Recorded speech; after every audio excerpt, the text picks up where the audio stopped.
Bonsoir à toutes et à tous, très heureux de vous retrouver pour cette nouvelle émission. Aujourd'hui, nous allons parler du visage de l'islam en Belgique. Alors après les attentats qui ont marqué la France et puis la Belgique en mars 2016, une certaine méfiance s'est installée dans une partie de la population à l'égard de la communauté musulmane, avec pour conséquence notamment une hausse des actes islamophobes dans notre pays. En même temps, de plus en plus de voix se font entendre parmi les musulmans en Europe pour que l'islam puisse davantage trouver sa place au sein de notre société moderne. Alors pour en parler, j'ai le grand plaisir de recevoir M. Salah Echalaoui. Bonjour. M. Echalaoui, bonsoir. Bonjour. Bonjour. Bonsoir plutôt. Alors vous êtes vice-président de l'exécutif des musulmans de Belgique. Alors une première question peut-être un peu historique. Depuis quand l'islam est-il présent véritablement en Belgique ?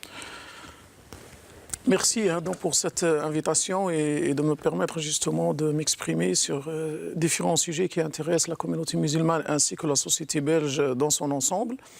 La présence des musulmans en Belgique date depuis déjà très longtemps.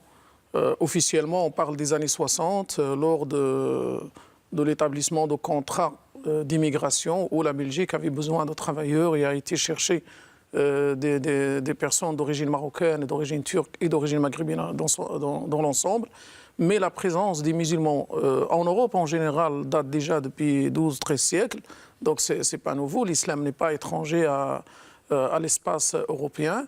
L'islam fait partie justement de la composante socio-culturelle de l'Europe, même si cette présence n'était pas vraiment permanente. Et en Belgique notamment, donc les musulmans étaient déjà présents lors de la Première Guerre mondiale, mais en tant que soldats, à combattre à côté donc des soldats européens, et plus particulièrement pendant la Deuxième Guerre mondiale, où des soldats d'origine marocaine, d'origine africaine en général, ont combattu à côté de l'armée française, à côté de l'armée belge, pour justement faire face aux nazis et à la montée justement de l'extrémisme et de l'antisémitisme en Europe. C'est important de rappeler, on a parfois l'impression que l'islam est tout récent en Belgique. D'ailleurs, malheureusement, on peut le regretter, une partie de la population considère souvent les musulmans comme des étrangers, mais beaucoup de musulmans aussi, même parfois belges, se considèrent parfois comme étrangers. Comment expliquez-vous cette sorte de décalage ? En fait, il y a un contexte international qui est quand même là et qui influence les différentes relations et qui fait que les musulmans vivant en Europe s'influence aussi par ce contexte qui n'est pas vraiment très favorable à l'islam, qui est un contexte qui a des racines et des origines, si vous voulez, géopolitiques, militaires, et dans lequel on trouve que les musulmans sont engagés un peu dans le Moyen-Orient.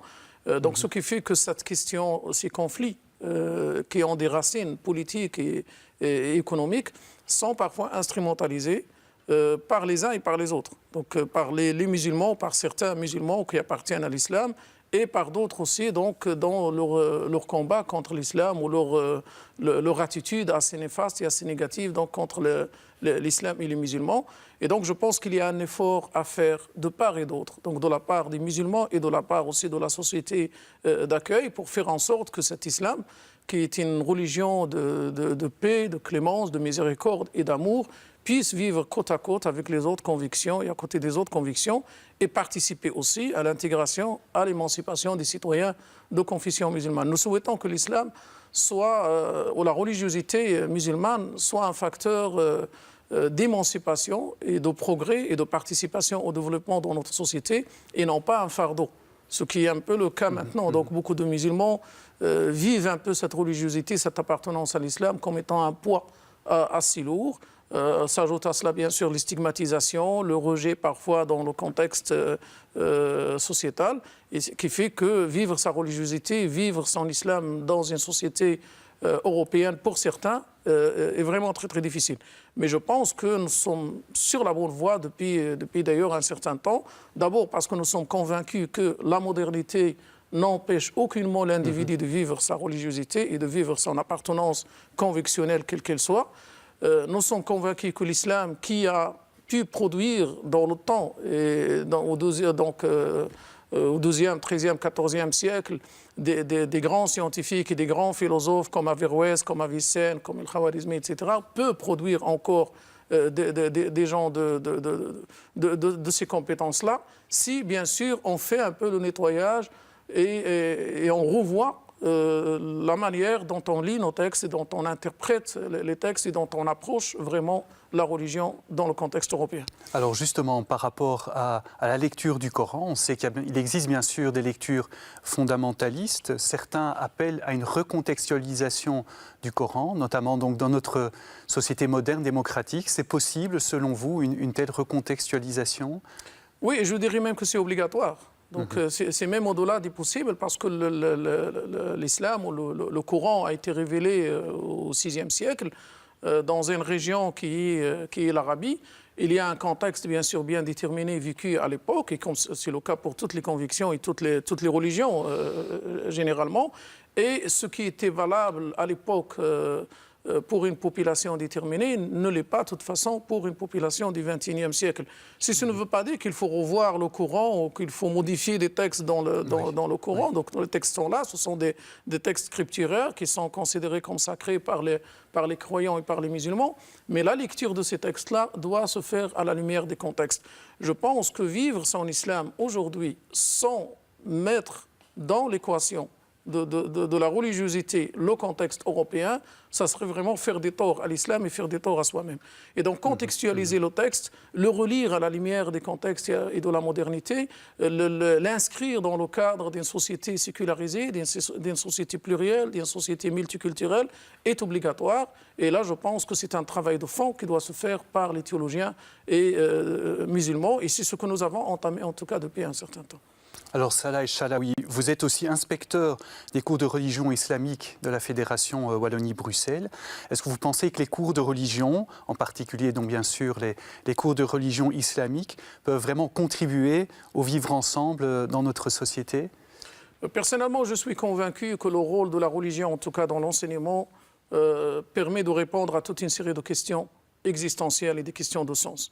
Vous savez, le décret mission dans notre enseignement en communauté française fixe parmi ses objectifs de développer la personne de chacun des élèves ou de préparer les élèves à être des citoyens responsables dans une société plurielle, multiculturelle et diversifiée.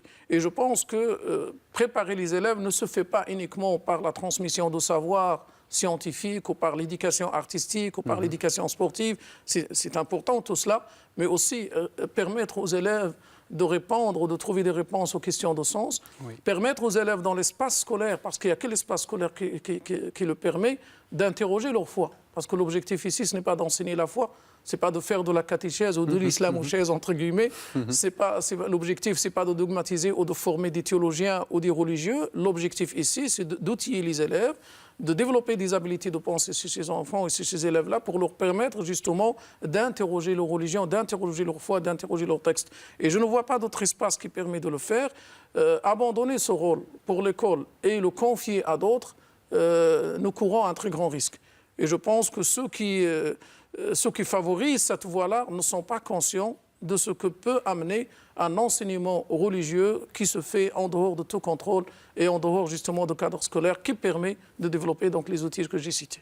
En ce sens-là, le cours de religion permet d'éviter ou de prévenir une forme de radicalisation. Exactement. Pas seulement chez les musulmans d'ailleurs. Exactement. Donc l'enseignement religieux à l'école, et d'ailleurs c'est l'évolution qu'on constate par exemple en France et ailleurs, on constate qu'il y a un besoin d'information justement sur les religions, qui fait que les jeunes qui ont manque de connaissance de la religion se radicalisent plus facilement. Et donc l'enseignement religieux, l'approche religieuse dans le cadre scolaire permet justement de prévenir la radicalisation, permet de prévenir donc l'extrémisme et permet, en tout cas en partant de référentiels différents, de différents référentiels au sein de l'école, d'aller vers des valeurs communes, de construire un avenir commun, de construire un vivre ensemble commun et de travailler justement autour de valeurs universelles que nous partageons. Alors aujourd'hui en Belgique, L'exécutif des musulmans est bien sûr l'organe représentatif. Quelles sont vos relations avec les autres religions, en particulier avec l'Église catholique ? Elles sont très très bonnes, honnêtement. C'est-à-dire que les relations entre les musulmans et l'Église catholique et entre les musulmans et les catholiques en général sont vraiment très très bien. Donc le dialogue est permanent. Nous construisons, donc nous travaillons sur des projets ensemble, nous organisons des voyages ensemble, nous sommes en permanence en contact pour nous positionner sur différentes questions, mais pas seulement avec l'Église catholique, mais avec toutes les convictions, en tout cas reconnues ou en voie de reconnaissance dans notre pays. Vous savez très bien que le gouvernement fédéral a mis en place ce qu'on appelle le Conseil fédéral du culte et de la laïcité pour favoriser justement le dialogue. C'est un espace qui nous permet justement de rester en contact et de travailler les questions de société qui nous préoccupent tous ensemble.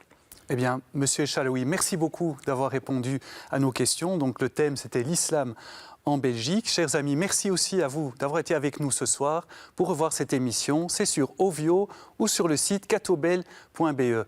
Bonne nuit à toutes et à tous et à très bientôt.